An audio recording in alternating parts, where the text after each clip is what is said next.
Hi all, வாங்க இன்னைக்கு சிம்பிளாக ஈஸியாக சிக்கன் பிரியாணி ப்ரெஷர் குக்கரில் பண்ணுறதை பார்ப்போம்.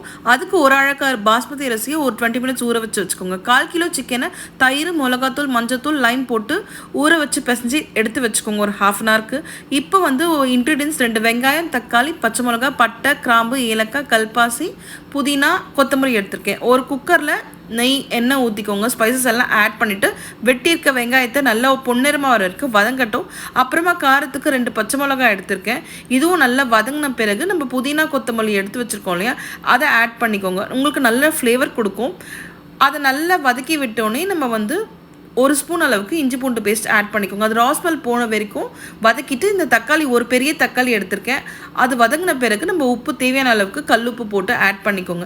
சாட்டே பண்ணி விட்டுட்டு நம்ம ஊற வச்சு எடுத்து வச்சுருக்கோம் இல்லையா, மிளகாத்தூள், மஞ்சத்தூள் போட்டு அந்த சிக்கனை இப்போ போட்டுட்டு நான் கரம் மசாலாவும் பிரியாணி மசாலா, கொரியண்டர் பவுடர் இந்த ஸ்டேஜில் ஆட் பண்ணியிருக்கேன்.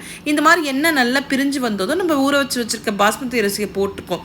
ஒரு அழகு பாஸ்மதி அரிசிக்கு நான் 1.5 டம்ளர் தண்ணி ஊற்றியிருக்கேன். இது 2 பேர் சாப்பிட்லாம். இப்போ லைன் பிழிஞ்சு ஊற்றிட்டு கொதி வந்தோடனே குக்கரை க்ளோஸ் பண்ணிவிடுங்க.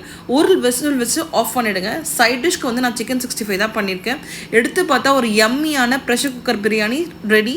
நீங்கள் சிக்கன் பிரியாணி ட்ரை பண்ணி பார்த்துட்டு எப்படி இருக்குன்னு சொல்லுங்கள். சப்ஸ்கிரைப் பண்ணாதவங்க சப்ஸ்கிரைப் பண்ணுங்கள். நாளைக்கு ஒரு நல்ல வீடியோவில் பார்ப்போம். தேங்க்ஸ்.